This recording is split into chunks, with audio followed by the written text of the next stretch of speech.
Hello guys, this is Alexi with Rock and Roll Tennis Camps, and today I'm gonna answer a question from Edmund, and I'm gonna paraphrase his question. So he's asking, at the recreational level, a second serve comes in and he learned not to overcook. That's a really good first step.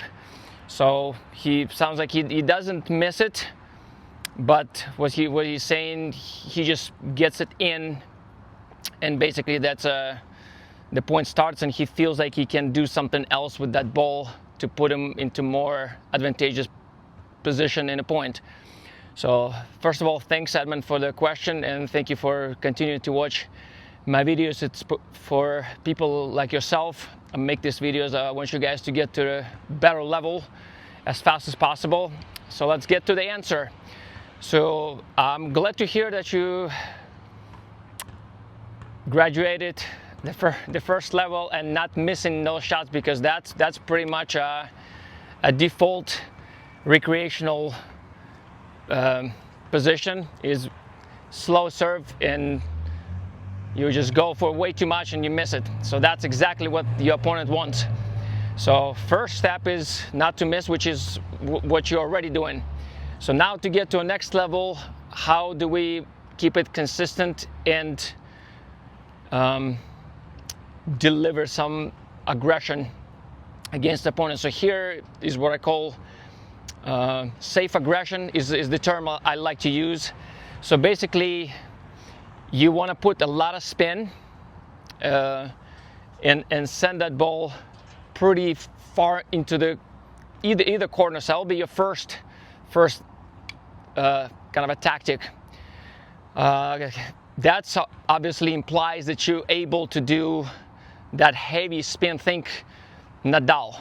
That's what I'm thinking for myself when I'm trying to kind of break somebody down with spin and height. So that's basically the two things: height, spin, and actually third one is depth. You put all three together and that ball is going to be very, very hard to hit.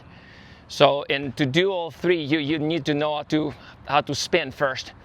So I haven't seen you, so that's just my broad response. So high and spinny in one of the corners. So that'll be what I would do personally. Now that assumes that you don't let the ball drop. A lot of people, a lot of recreational players I work with, they tend to wait so long that ball goes from like ideal kind of a waist shoulder level zone.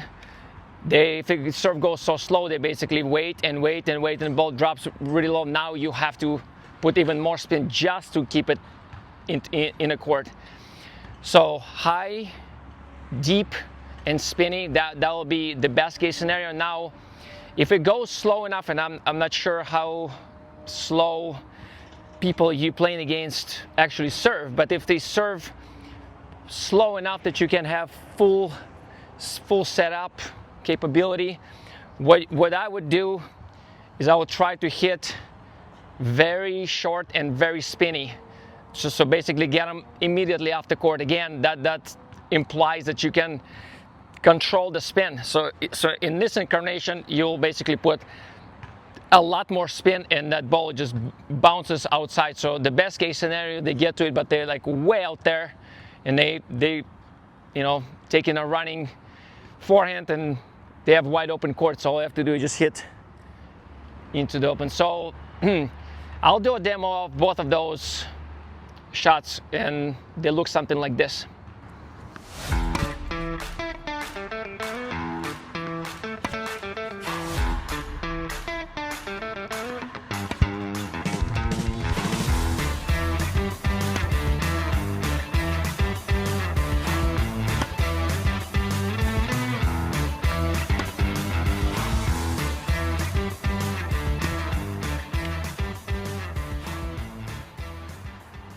So there you go, Edmund.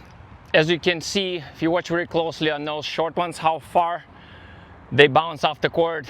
That is an extremely effective shot, and it's actually not that unsafe once you know how that spin power calibration goes on that ball.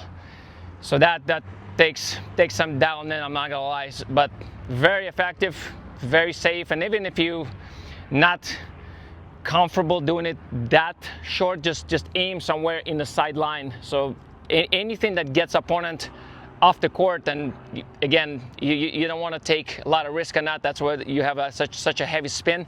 You just get it high and wide off the court. That'll still do it. It just opens up court for you, and then you're gonna start running the opponent around. So I hope this helps. Please let me know if you have any additional questions for me. And with that being said, go rock the courts.